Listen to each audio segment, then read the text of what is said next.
That music just gave me chicken skin. How about you guys? It's so beautiful. So good morning, beloved souls. It's so good to see each and every one of you here today. And I'm really excited to talk about emptiness, the wonder of interbeing. And I want to hear from each of you, or some of you, what does emptiness mean when you hear that? What comes to mind when you first hear that word? Receptive. Receptive. Available for anything. Open to possibilities. Longing. Expansive. Expansive. Yeah. Opportunity. You know, I'm gonna put the microphone down. I think we did great today. No. But yes, that is exactly what we're gonna be talking about today. And I want to, for anybody that is not resonating, I totally can feel that in Western culture, sometimes the word emptiness can feel very scary. Okay, so I want to honor that in Western cultures. Emptiness can kind of feel scary. It can kind of feel like loneliness or lack, or maybe you might even feel as though we're missing out on something when things are empty. And I want, if anybody is feeling, yeah, that's what came up for me when I heard the word empty, I want you to know that you're not alone, and we're going to take on a more expansive view. And one of the wonderful things about this world that we live in is that so many native cultures really understand this place of sacred emptiness. Okay, and they talk about it in the same ways. And I want you to know that there are many different native tribes out there, and I'm making a little bit of a generalization today. I'm not going to go into detail. And if you want to learn about the specific native tribes, I encourage everyone to do that. But they understand the sacredness of creating empty space for things to come in, for that connection with the sacred to happen. And they do this in a lot of different ways, and one of them is vision questing, where they go off alone in order to make space for that sacredness within. And so we're going to be talking about that today, about how we can create this emptiness, this sacred emptiness, and be in the sacred emptiness and feel safe in that place, if this is a new concept for us, and to invite this creative, expansive thought. What do you guys think about that? Oh, I think we can do better. What do you guys think about that? I love it. I love it. So I'm going to call on one of my favorite teachers, who is Thich Nhat Hanh. And he said, when we free ourselves from the idea of separateness, we have compassion, we have understanding, and we have the energy to help. But to get there, we must release the clutter, the physical, mental, and emotional clutter that keeps us bound.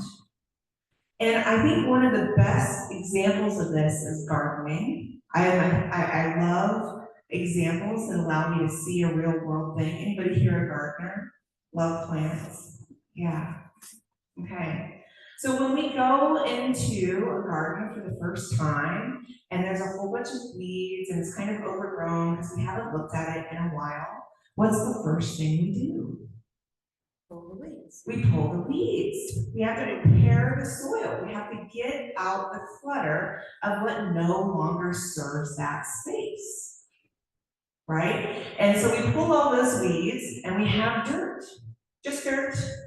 It is an empty space for a creative process of seeds, right? And what do we do when we want to plant those seeds? We actually make a hole, even more space for that seed to go into the ground, right?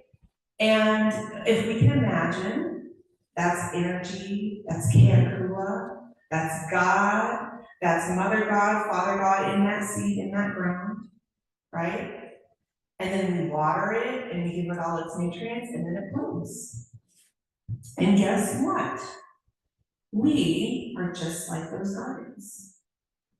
And God or energy or source or whatever it is that is that word of your God of higher understanding, is waiting for that space to come in. And yet, as humans, sometimes we get in the way, don't we? A little bit. And you're probably asking, well, what do you mean by that, Arliss? I don't get in the way of God. How can I possibly do that? And by the way, I feel that way sometimes too. And yet we do with our mental equivalence. You're like, what is this big concept, mental equivalence, that you're going to throw in here? Well, let me tell you about it. A lot of times, we're thinking about, let's talk about a car, for instance. We're thinking we want to get a new car. And we want it to be red. And we want it to have 4 doors and heated seats, okay? Because heated seats are important after you get out of the ocean, just saying.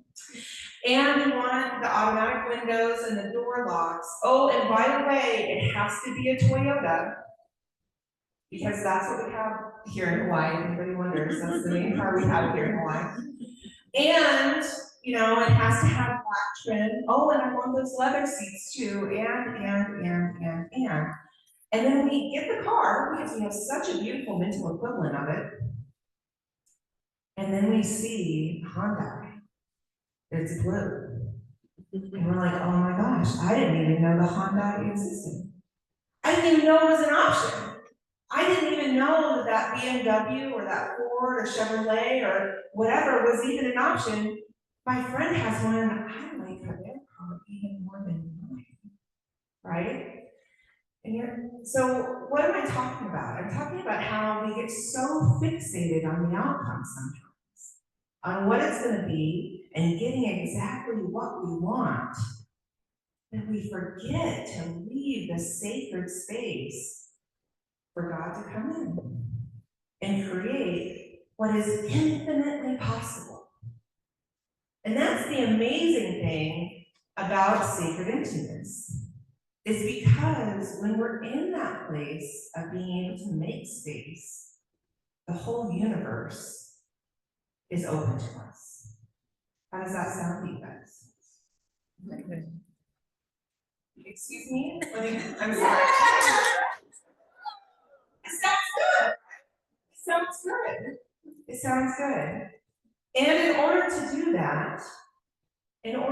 that, we must start by opening ourselves up. We have to start by opening ourselves up.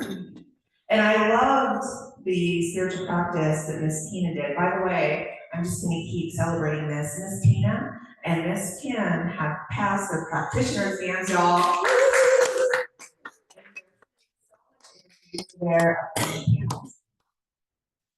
And I want us to practice together this opening process, this allowing process, okay? I want to also acknowledge that for some people in this room, this opening or allowing for space might not feel comfortable. It might even be a little scary, and that's okay. That's okay, we're all going to be here together. We're all here together, and we're going to practice together. So we're going to do a short meditation together. I'm going to guide you through the meditation. I want you to know that any part of it is open to your choice. Okay, so if there's anything that I invite you to do that you don't want to do, don't do it. Okay, it's open to your choice. And we're going to practice being in a mindful state. Mindfulness is such a great option to choose where we're wanting to be in non-judgmental, open awareness. Just being open, being in that sacred openness. So are we ready to meditate, everyone? Yes, let's do this. I invite you to place your feet on the ground if that's comfortable for you. I invite you to allow your hands to rest in your lap. I invite you to allow your shoulders to be relaxed and to drop. And I invite you to allow your jaw to open up, and I love to do that by doing this. Stillness is good too. And as we go into meditation, I invite you to take a deep breath in and go ahead and close your eyes.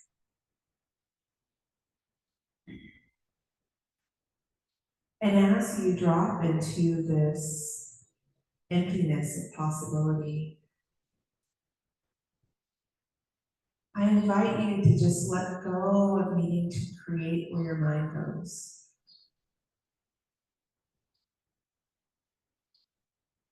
I invite you to let go of focusing on any specific sensation or any specific thing that you're hearing or feeling.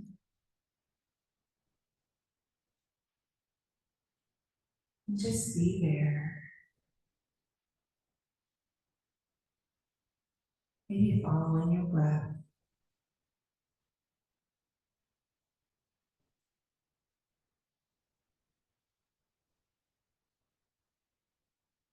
And listening to any message that your higher power has for you today.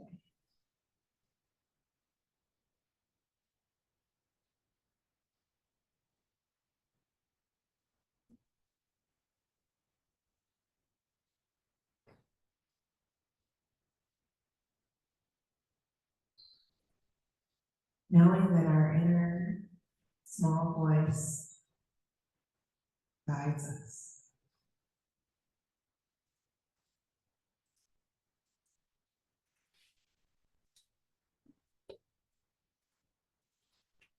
Taking one more moment in that place.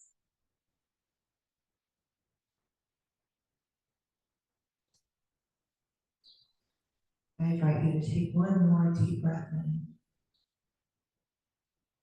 And as you let it out, come back to the sound of my voice. Start to wiggle your fingers and your toes. And when you feel comfortable, go ahead and open your eyes. Welcome back, everyone. When we make that space for sacred emptiness, God is always there. God is waiting to say yes to the amazing possibilities of our life. And in that emptiness, we have the opportunity to feel even more interconnected to each other. In Western culture, in our society, we are taught that we are individuals and that our individual success and achievement and how we express as an individual is so important. But in many other cultures around the world, they focus on collectivism, and this idea of interconnectedness between peoples is completely normal to them. And guess what? We can make it normal for us too. Who here, when you dropped into that space, felt like you were even more a part of the environment around you? You could feel the environment around you even more. Yeah. When you dropped into that space of sacred emptiness, you might even could feel the heat of the person's body next to you, or were aware of their breathing even more. Anybody feel that way? You could feel the person next to you even more. That happens to me when I meditate. Sometimes I'm meditating next to somebody else. The truth is that we are all interconnected, and we talked about that so much this month. We did a prayer earlier this month where we all shared our word of light and talked about how we're all energy and how our energy flows from person to person to person. This interbeingness is so important, and yet we don't talk about it as much in our culture, which actually makes me kind of sad. Because one of the things that I love about being a human being in this world is that I'm surrounded by a whole bunch of other really cool human beings too. And chickens, and cars, and dogs, and all kinds of things.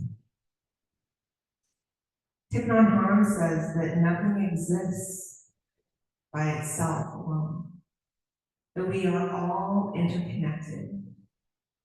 And one of the things that we forget sometimes is not only are we so connected in the way we communicate with each other and then the way that we might feel absolute intrinsic love for all the human beings on this planet, but we are actually connected through the atoms in this universe. So I invite all of you to take your hands and touch your arm, touch your leg, maybe put your fingers on your own pulse, and feel that connection inside of you, because the calcium in your bones and the iron in your blood is actually made up of molecules that came from the explosion of stars. What? Not only are we connected to each other, but the things that came from the birth and death of stars are connected to us too. It's what's made this world that we live in, this physical expression that we have on this planet, possible. So I want us to practice this a little bit together to really feel this molecular interconnectedness that we have. And I'm going to ask each of you to do a little practice with me. So you're going to be turning to the person next to you in just a moment to do this practice. And I have to put the microphone back in the holder to show you what I'm going to ask you to do. And hopefully you can still hear me. So let's try this. So I'm going to ask you to rub your hands together like this. Okay? And then in a moment, I'm going to ask you to hold your hands up to the person next to you and get your hands as close to the other person's as you possibly can. And see if you can feel the heat, the energy radiating off your hands to the other person's hands. Okay, let's practice.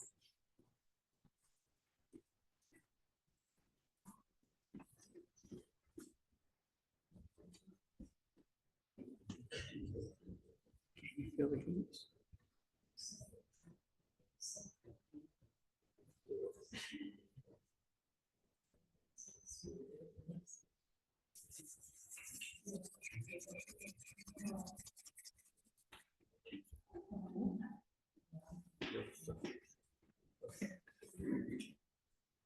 Did everybody feel that heat?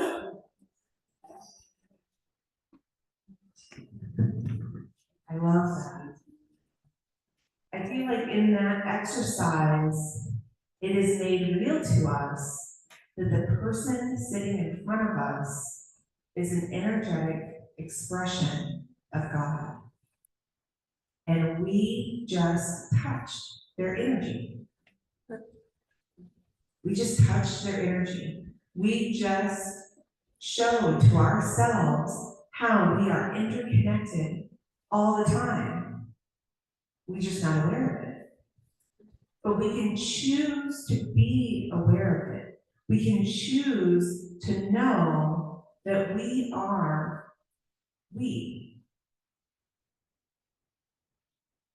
That we are we.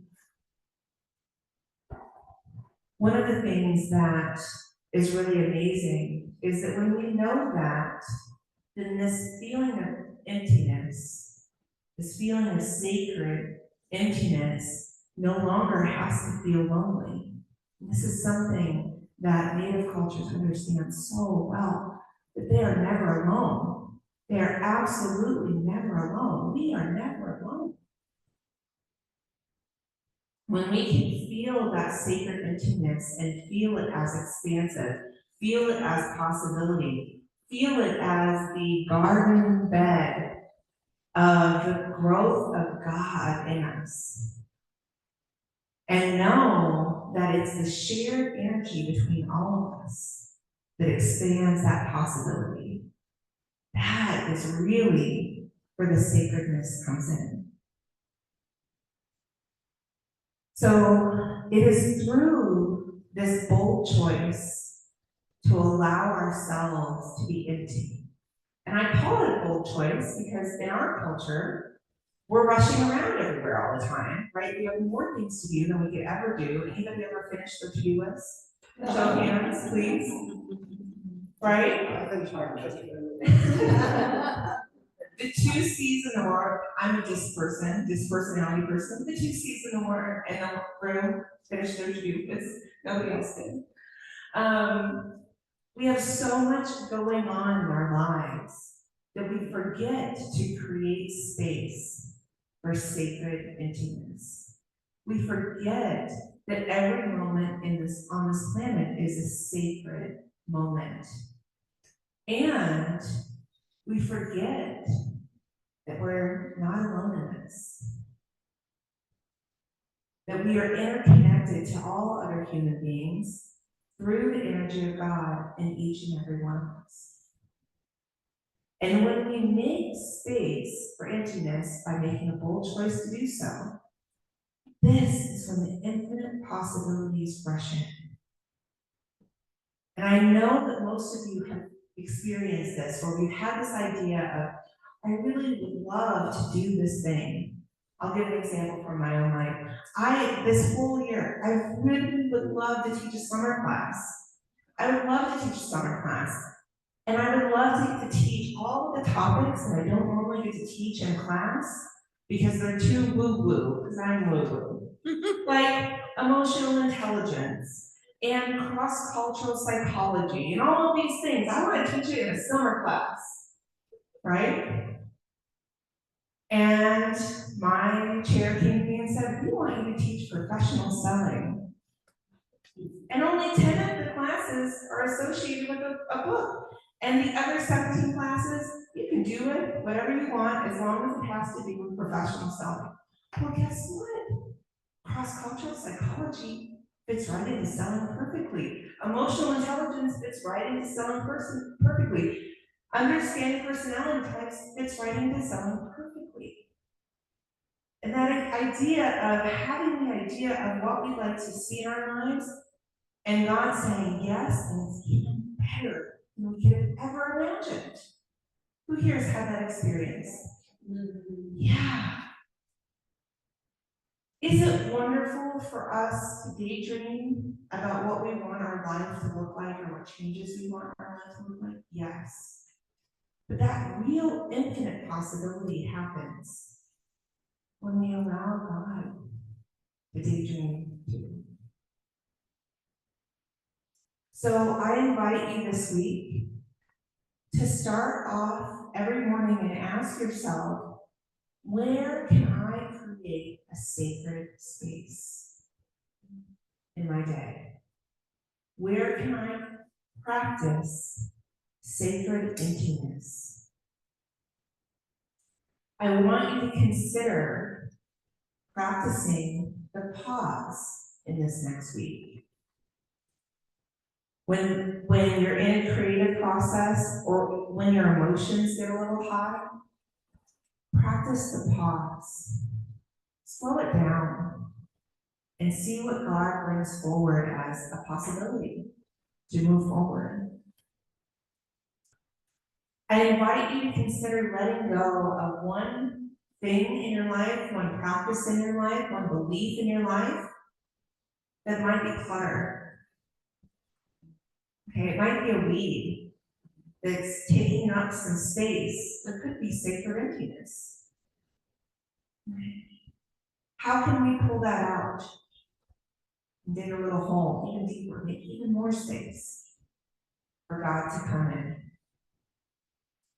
Remember that emptiness isn't a loss. It isn't being alone. It is a letting in. It is literally allowing God to come in and be expansive. It is literally opening the door and saying, I welcome possibility. I welcome things that are beyond what I could possibly imagine to happen for the good in my life. I'd like to say an affirmation together as we close. And I'll say it, I'm going to say it all right now, and then we'll say it together. Okay? So the affirmation is, I embrace my connection with all life. I make space for the divine. Okay, here we go. I embrace my connection with all life. I make space for the divine. Thank you so much, Florence. And so it is. So it is.